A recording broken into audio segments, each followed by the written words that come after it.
আসসালামু আলাইকুম। লন্ডন বৈঠকের পরে বিএনপি তো একটা স্বস্তি খুঁজে পাওয়ার চেষ্টা করছে তারা, যে ফেব্রুয়ারিতে নির্বাচন হয়েই গেল। কিন্তু তাদের এই স্বস্তিতে তো আবার বাংলাদেশের অন্যান্য অনেক রাজনৈতিক দল এবং রাজনৈতিক বিশ্লেষকরা আস্থা রাখতে পারছেন না আদৌ ফেব্রুয়ারিতে নির্বাচন হবে কিনা। ঠিক একই রকমভাবে বিএনপির এই বক্তব্যে আস্থা রাখতে পারছেন না বিদেশি কূটনীতিকরাও। বাংলাদেশের অবস্থানরত বিভিন্ন পর্যায়ে কূটনীতিকরা বিভিন্ন রাজনৈতিক দলের সঙ্গে কথা বলে বোঝার চেষ্টা করছেন নির্বাচনকে কেন্দ্র করে বাংলাদেশে আগামী দিনে কী ঘটতে যাচ্ছে। নিশ্চয় তাদেরও স্বার্থ সংশ্লিষ্ট অনেক বিষয় এর সঙ্গে জড়িয়ে রয়েছে, বিদেশি বিনিয়োগ থেকে শুরু করে পারস্পরিক যে সম্পর্ক, আন্তর্জাতিক রাজনীতি, আঞ্চলিক রাজনীতি, অনেক বিষয়। বিভিন্ন আন্তর্জাতিক সংস্থা এবং বিভিন্ন রাষ্ট্র তারা আবার বাংলাদেশে এই মুহূর্তে তাদের যে প্রতিনিধিরা কাজ করছেন, যে কূটনীতিকরা অবস্থান করছেন, তাদের উপরে নির্ভর করছেন না পুরো বিষয়টা, পুরো সিনারিওটা বোঝার জন্য। তারা আবার কথা বলছেন এর আগে যারা কাজ করে গেছেন তাদের হয়ে বাংলাদেশে সাবেক কূটনীতিক হিসেবে, তাদের সঙ্গেও তারা যোগাযোগ করছেন। তারা সব পক্ষের সঙ্গে কথা বলে বোঝার চেষ্টা করছেন তিনটি বিষয়ের উত্তর খোঁজা তাদের জন্য অনেক বেশি গুরুত্বপূর্ণ হয়ে উঠেছে। এক নম্বর হচ্ছে নির্বাচন আসলে কবে হচ্ছে।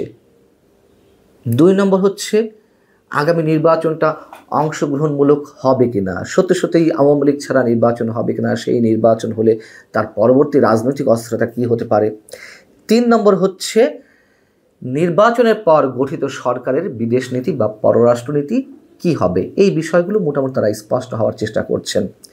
যেহেতু আওয়ামী শাসনের সময় 15.5 বছর আওয়ামী লীগ ভারতের একচ্ছত্র একটা আধিপত্য বা প্রভাব বাংলাদেশের উপর ছিল, এ কথা তো সত্য। এখন যেহেতু বাংলাদেশে ভারত বিরোধী প্রচারণা তুঙ্গে এবং সেটিকেই ক্যাশ করে মোটামুটি আগামীর সরকারটি গঠিত হওয়ার পথে, তো তখন সেই সরকারের পররাষ্ট্রনীতিতে সংশ্লিষ্ট রাষ্ট্রগুলো যারা খোঁজখবর নেওয়ার চেষ্টা করছেন তাদের সাথে সম্পর্কটা কেমন হবে, ব্যবসা বাণিজ্য থেকে শুরু করে আঞ্চলিক ভূ রাজনীতি কোন দিকে পৌঁছাবে, সেগুলো বোঝার প্রাণান্তকর চেষ্টা তারা করছেন। এবং স্পষ্ট করে বললেন বিশ্বব্যাংক, যুক্তরাজ্য, জার্মান, জাপান, চীন, এই রাষ্ট্রগুলো আরও বেশি উদ্গ্রীব যে বাংলাদেশের রাজনীতি আগামীতে কি হয়। এখন যেটি জানা গেছে বা এটি তো স্পষ্ট, তারা আগ্রহী ঠিক যে কী হতে যাচ্ছে, কিন্তু সবার চিন্তা ভাবনা তো নিশ্চয়ই এক না। নিশ্চয়ই যুক্তরাষ্ট্র বা জাতিসংঘ বা ইউরোপীয় ইউনিয়ন খুব বেশি দ্রুত বাংলাদেশে নির্বাচন হোক এটি তো চায় না, এটি স্পষ্ট। না চাইলেও তারা খোঁজখবর নিশ্চয় রাখছে।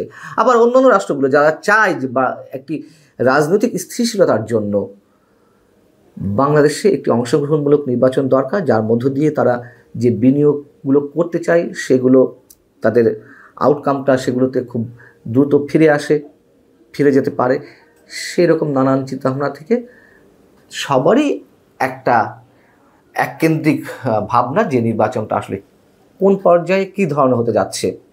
যেমন কোনো গণমাধ্যম বা খুব নির্দিষ্ট করে বললে যে আজকের পত্রিকাকে বিদেশি কূটনীতিকদের কয়েকজন এমন জানিয়েছেন যে তারা সরকারের বর্তমান উপদেষ্টাদের মধ্যে এনসিপির সঙ্গে যারা জড়িত তাদের অনেকের সাথে কথা বলেছেন, অনেকে আমাকে 2-1 জনের সাথে কথা বলেছেন। তারা স্পষ্ট করে বলছেন যে ফেব্রুয়ারিতে নির্বাচন হওয়ার কোনো সম্ভাবনা নেই। খুব স্বাভাবিক কথা, তারা তো এটি বলবেই। তখন এনসিপি চায় না যে নির্বাচন ফেব্রুয়ারিতে হোক, তারা তো চায় 5 বছরের মধ্যে নির্বাচন না হলে অনেক ভালো। অনেকের কথাবার্তাতে এমনটাই প্রমাণ মেলে। এনসিপির সঙ্গে ওতপ্রোতভাবে সম্পৃক্ত কারা? মাহফুজ আলম বা আসিফ মাহমুদ, এই দুইজনই তো এই মুহূর্তে তাদের প্রতিনিধিত্ব করছে। সো তারা এটি বলেছেন, এটি যথেষ্ট বিশ্বাসযোগ্য। আবার কূটনীতিকদের কেউ আবার অন্যান্য উপদেষ্টাদের সাথেও কথা বলেছেন, যাদের মধ্যে একাধিক নারী উপদেষ্টা রয়েছেন। সেই একাধিক নারী উপদেষ্টা সহ কমপক্ষে 5 জন উপদেষ্টা বিদেশি কূটনীতিকদের কাছে এমনটাই জানিয়েছেন যে ফেব্রুয়ারি নয়, এপ্রিলও নয়, জুনের মধ্যেও নির্বাচন না হলে কোনো সমস্যা নেই। সরকার 5 বছর থাক, ডক্টর ইউনূস 5 বছর ক্ষমতায় থাক, এটি তো সরকারের অনেক উপদেষ্টাই চান তারা তাদের ক্ষমতায় দীর্ঘস্থায়ী করতে ডক্টর মোহাম্মদ ইউনূসকে কেন্দ্র করে খুব স্বাভাবিক।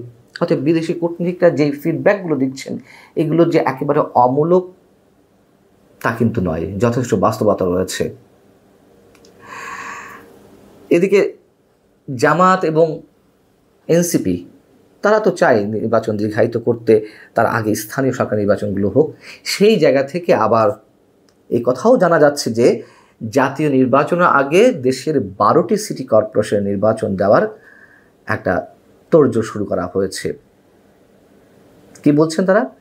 যে মূলত নাগরিক সেবা সচল রাখতে সিটি কর্পোরেশনের নির্বাচনগুলো জরুরি। তো নাগরিক সেবা সচল করতে কি শুধুমাত্র 12টি সিটি কর্পোরেশন নির্বাচনই জরুরি?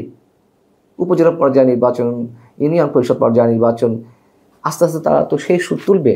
এবং তারা যে সিটি কর্পোরেশন নির্বাচন নিয়ে খুব বেশি গুরুত্ব দিয়ে সেই পথে যাচ্ছে তার একটা দৃষ্টান্ত তো আমাদের সামনে এরই মধ্যে উপস্থিত হয়েছে। আসিফ মাহমুদ সজীব ভুঁইয়া স্পষ্ট করে বলেছেন ঢাকার দক্ষিণ সিটি কর্পোরেশন মেয়র পদকে কেন্দ্র করে বিএনপির ইশরাক হোসেন যে আন্দোলনটি তৈরি করলেন তাতে করে সরকারের জন্য বিষয়টি বিব্রত করা হলো।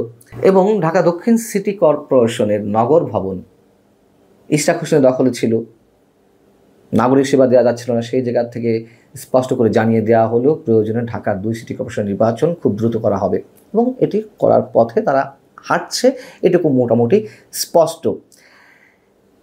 সেই জায়গা থেকে বিদেশি কূটনীতিকরা যেই কথাগুলো বলার চেষ্টা করেছেন গণমাধ্যমকে যে আগামী জুনের মধ্যেও নির্বাচন নাও হতে পারে, না হওয়ার সম্ভাবনা বেশি। বারবার বলে আসছি বিএনপি কিসের বিনিময়ে এরকম একটি মেবি কুডবির জায়গা থেকে হতে পারে, হওয়ার সম্ভাবনা থাকতে পারে, যাবতীয় প্রস্তুতি সম্পন্ন হলো, সেই জায়গা থেকে খুব বিশ্বাসের জায়গায় স্থাপন করলেন ডক্টর ইউনূসের উপরে। কিসের বিনিময়ে আমরা জানি না, নানান ধরনের কথাবার্তা তো ছড়াচ্ছে, গুঞ্জন ছড়াচ্ছে, আমরা সেগুলোতে কান দিতে চাই না। তবে বিষয়টি অবশ্যই রহস্যজনক এবং এ কথাও বলা হচ্ছে, আগে থেকেই বলে রেখেছিলাম, অন্তত আর কারো কথা না বলি আমি তো নিজে বলে রেখেছিলাম আপনাদের সামনে যে বিএনপি ট্রাপে পা দিতে যাচ্ছে, বারবার পা দিয়েছে, আবারও দিতে যাচ্ছে এবং দিয়েছে, এটাই বাস্তবতা। কিন্তু তারপরও এটুকু বলি, সবসময় যেটি বলি, ডক্টর মোহাম্মদ ইউনূস যেই এজেন্ডা নিয়ে এগোচ্ছেন সেই এজেন্ডা বাস্তবায়নের পথে তিনি অনেক দূর হয়তো হাঁটবেন, কিন্তু সম্পূর্ণটা তিনি নিজের মতো করে বাস্তবায়ন করতে পারবেন কিনা, অথবা তার আগে তার নিজের ভাগ্যে কী পরিণতি ঘটে সেটা নিয়েও তো নানান ধরনের প্রশ্ন রয়েছে।